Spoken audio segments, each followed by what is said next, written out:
Welcome back to Barn and Soul, episode 20.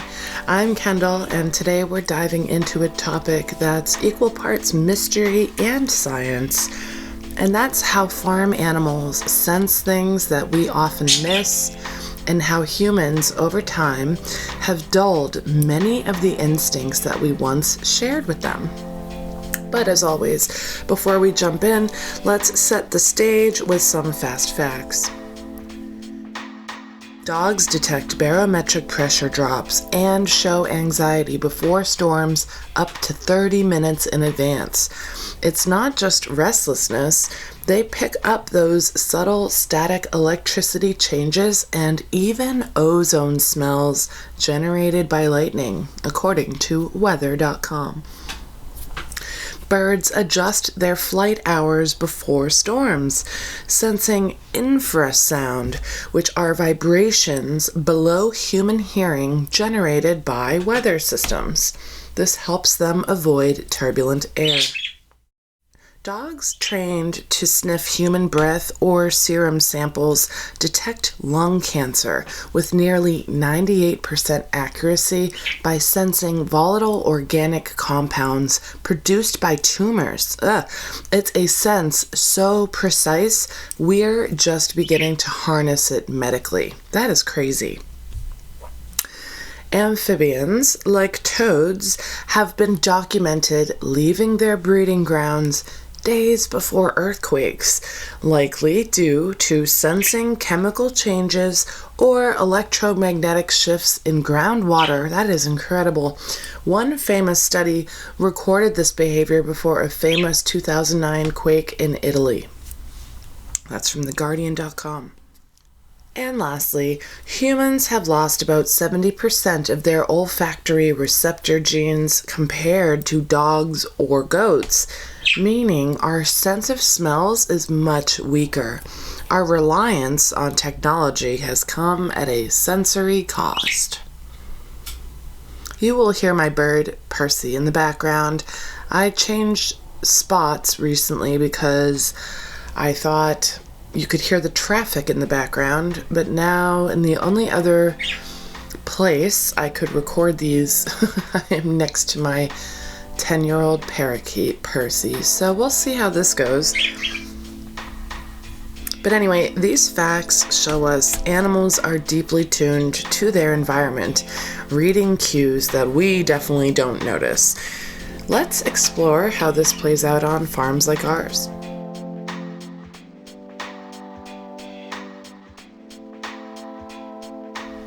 Our goats, chickens, turkeys, ducks, rabbits, and sheep live in a world rich with signals, shifting air pressure, rising humidity, distant sounds, and faint scents we can't detect.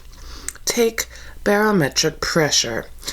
Before a storm, air pressure drops. Dogs pick up this change through sensitive skin receptors and show anxiety, pacing, whining, or hiding well before the first raindrop. Research shows about 30% of dogs show this behavior regularly. That would make sense. All the dogs I have had, which would be 2, but still, they had the same response to weather changes. But we humans sort of dismiss it as something that is annoying or, hey, chill out, when really they're like, yo, do you know this is about to happen? It's kind of cute.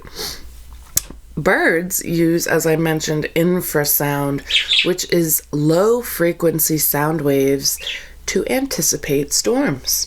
It's a vibration humans can't hear, but birds feel through specialized cells in their ears, triggering them to fly lower or stop feeding hours before storms hit. Again, incredible.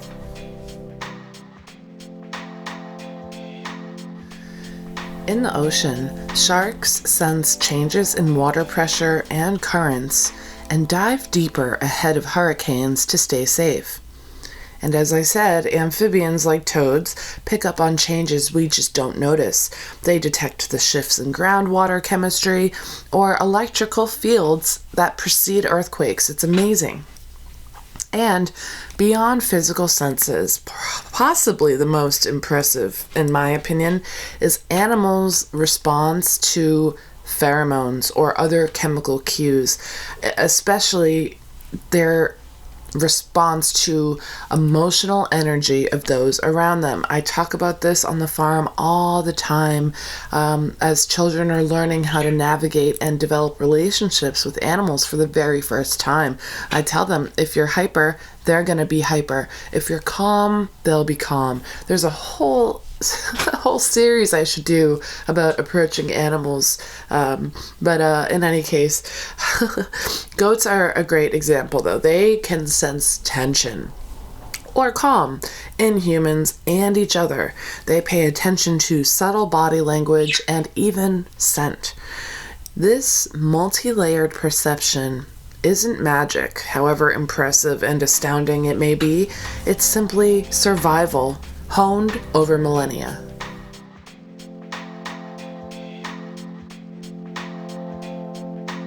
Humans weren't always so disconnected. Early farmers, hunters, and indigenous cultures were deeply attuned to nature's rhythms. They read animal behavior, weather signs, and seasonal cycles to plan planting, hunting, and shelter. But modern life, with its screens, indoor spaces, and abundant digital conveniences, well, much of that instinct has been dulled. We no longer rely on smells or wind or animal behavior to tell us when a storm is coming. Instead, we look at weather apps, GPS, diagnostics, the TV. Science shows we've lost about 70% of our olfactory receptor genes compared to animals like dogs or goats. So our sense of smell, for example, is far less acute, which is a major shift because smell was once crucial for detecting danger, food, and social signals. Still, spending time with animals does reconnect us to those ancient instincts, the rhythms of farm life, the way goats pause before rain. They won't even come out once it does. The chickens' quiet clumping when the weather shifts. It happens. You see them all sort of hive mind around changes like that. Or if there's really bad wind, they're all inside. But anyway, it all reminds us. You just have to look around, but it will remind us and does remind us that we are interconnected with the natural world. It really can be and should be and used to be a two-way conversation. Animals sense the environment and we learn to listen. On the farm, this sensitivity shows up every day. You might see your goats stop in the middle of their snacking with noses twitching just before a weather change. Chickens might huddle quietly just before a downpour and head for shelter. These behaviors aren't random. They're early warning systems. It's part of their survival toolkit.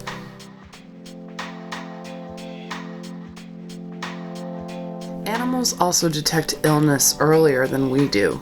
This is something I have seen many times in several different breeds of animal.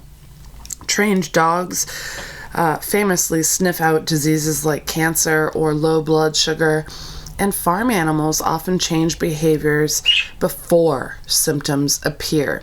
Things like isolating themselves, slowly reducing their appetite, even shifting vocal patterns. This instinctive awareness helps them and us manage health proactively. I will say this isn't always to the benefit of the animal, depending on who and what we're talking about. You will see in nature certain types of animal will detect this illness in each other, and unfortunately there will be the occasional, how do I say this? They gang up on them, basically. If, illness is weakness in the animal food chain when it comes to survival. And so in simplest terms, if you're weak, you're bringing down the group and they don't want you. And that's cold and rough, but that is also nature at its finest. So although it helps that we can sense these things and that they can sort of self-identify and show us what's going on, you should also know that in many cases, animals also try to mask these things for the same reasons. They don't want to be outcast by their group. Or in the case of to bring up a dog again, I think many of us will relate to this. Our dogs don't want to let us down. So if there's a situation where they are becoming ill and they are aware of it, they're going to try to either hide it from you or hide themselves from you. And it's from loyalty, all these things. There's different motivators for it. It's either survival or pride, but those are kind of the two grounding principles behind animal behavior when something is wrong. They're either trying to survive and mask it, or self-preservation, or they just love you so much they don't want you to know.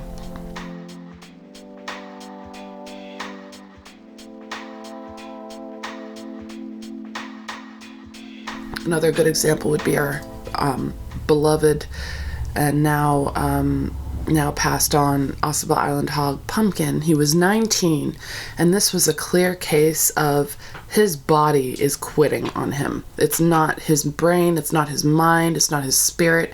He is a 19-year-old pig in this body that just doesn't want to work for him anymore. And so he passed away on June 19th of 2024. But in the months before, we knew the time was coming. He was becoming less mobile. He was weaker. There were all these things, right? But in that week or two leading up to his final passing, it was very clear that he stopped fighting. He was telling us he was done. I shouldn't say weeks. It was the week he passed. It was like the day before. If he would normally fall down from weakness or just, something aching and he falls, we're talking like a 250-pound hog here. So if he's weak and he's fallen, he would get up pretty quick, or he would work hard with us to help get him up, because sometimes it would take a person to help lift him up again. But then he would be up and he would keep going. But that last day or two of his life, I'll never forget, he had we had toddler time, and the toddlers just love Pumpkin, but we had to severely reduce the size of his enclosure for his protection, because we didn't need him tripping and falling and hurting himself on all the rocks that he had dug up throughout his life. This is a long story, basically, but all is to say, after that last toddler time, it was a Tuesday, he fell, and he didn't get up again. He didn't try. He was just down. He just stayed. And everyone in my family understood, and we just knew. And so rather than, try to force him up and struggle and hem and haw and make him do things he's not able and wanting to do, we pretty much all took shifts sitting with him every hour of daylight until the vet came and helped him pass. And that's what it looks like sometimes. Getting a little choked up. He was 19. He was incredibly smart. We'll have an entire episode about how brilliant these animals are. And so the same way we treat them during life, we treat them during passing, and that is with dignity. Another, that was definitely a rant. I rarely will do that here, but it was such a good example because it's both this internal and external balance of what do we reveal, who's paying attention, what does it mean, and that's literally 50%. Now I have my cat in here. That's literally 50% of being with these animals and being around them. It's not just observation. It's about slowing down, tuning in, and respecting the silent messages that animals are sharing daily.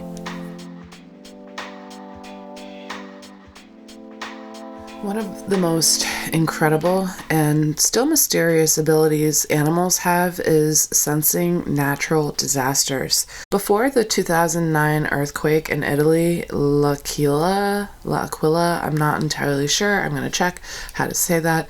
Researchers, though, observed 96% of male common toads abandoning their breeding ponds days ahead. I have so many questions, but anyway, that's the bottom line there. Scientists suspect they respond to P waves, low-frequency seismic waves that humans don't feel. They're changes in groundwater, possibly, or electrical fields. They're feeling these toads are feeling something going on. Similar behaviors have been documented in snakes, elephants, and even dogs, so they must share some sort of receptor that is able to respond to these things. On the farm, while major earthquakes are certainly rare, sudden restlessness or behavior shifts in animals may hint at environmental changes we couldn't perceive. Ground vibrations, magnetic field shifts, and other subtle cues. And while technology is obviously these days essential for disaster warnings, it's pretty neat that these animals' instincts offer this reminder that we share the earth and its signals, and so we should appreciate that, and maybe more than we already do. Maybe your weatherman is good, but maybe your goat is better. You know what I mean?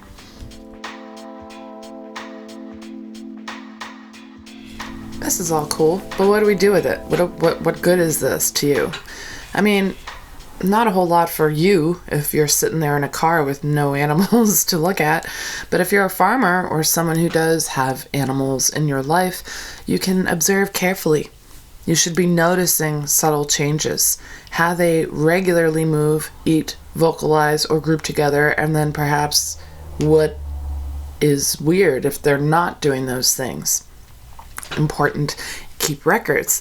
You should jot down, maybe you should have I know my mom has an entire network of notebooks and files on our animals, but you should jot down normal behaviors, like what to expect, and then diary and journal those unusual ones and what's happening around them. Weather changes, health issues, environmental events. Patterns often emerge with time, but you won't be able to know that if you're not tracking it. So write it down. And then reconnect with your own senses. Maybe you're only like half alive right now when it comes to your sensory the way you're tuned into your senses. So spend more time outdoors, unplug, get away from your screens for a bit.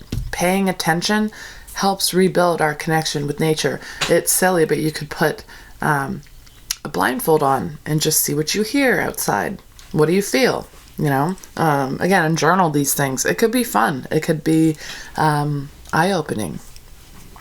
Animals often sense what's coming way before we do. They are our silent partners, guiding us if we're willing to listen.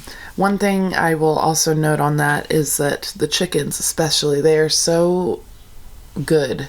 If they hear one hawk, if they see one thing out of place, they go squawking and everyone runs for cover. I mean, it's creepy.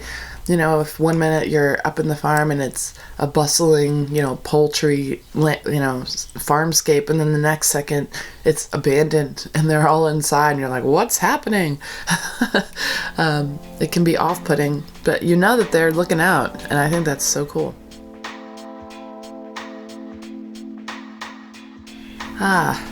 20 episodes. Feels like it's time to have a new segment. We're going to call it While We're At It. This time, while we're at it, talking about animal instinct, let's talk about a few weird and wonderful facts that didn't fit anywhere else but are just too good to leave out. For one, chickens can see ultraviolet light. Yup, your backyard hens are rocking supervision. They use UV sensitivity to detect the freshness of food. That makes me laugh. The health of other chickens and to even find better mates. Goats can recognize human facial expressions. This does tie into the energy thing we were mentioning earlier, but a 2018 study found that goats prefer smiling human faces over frowning ones. Who'd have thought? They literally gravitate toward kind expressions. Emotional intuition, anybody? That is some serious emotional intuition. I'm sorry. Cows align themselves with magnetic fields when grazing. I think the fact that I'm laughing shows how disconnected we are. Even though you don't have cows, I don't have cows, and you don't, I'm willing to guess you don't have cows either. This one is too wild to skip. Satellite imagery apparently revealed that herds tend to face north-south like living compasses. I'm gonna look more up about that because that's really interesting. Bees can predict the weather. When a storm's coming, forager bees return early and hive activity shifts. Scientists now study bee behavior to forecast extreme weather events. Who knew? That was according to the Science Advances in 2020. I'm going to also look up that. When I say look up, I mean look up more about that. I'm basically reacting live to these facts because I saved them. I saved them until I read them out loud. Rabbits detect seismic vibrations through their paws. This one makes sense to me. Even before the ground visibly moves, rabbits may freeze or dart into hiding, although that's not unique to a bunny. But their thumb is not, in this case, nervousness. It's a warning. I don't know about that one. The more time you spend observing animals, the more you realize we are the ones who've dulled down. They've been paying attention this whole time.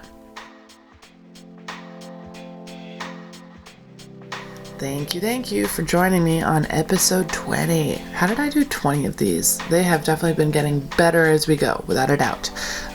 Next time you notice your goats freeze, your chickens cluster, or your rabbits go quiet, pause and ask yourself, what might they be sensing that I'm missing? I'm grateful to share this mysterious, beautiful connection with you, and I hope you test yours out and maybe try and refine those sensory skills. Until next time, take care. Thank you for listening. And there's Percy being Perse.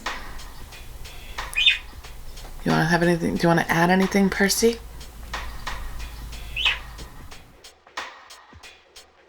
If you enjoyed this episode, please share, leave a comment, maybe a question I can answer in a future episode. Subscribe to the channel, you know the whole deal. And of course, you can visit dalbyfarm.com.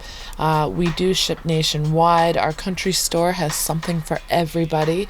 So I hope, and please know that all purchases, I believe it's at least 50% of each and every purchase goes directly back to the care and upkeep of this family farm. So we thank you very much. I hope this finds you well, and we'll see you next time. Oh, and don't forget to appreciate the rare and wonderful things in life.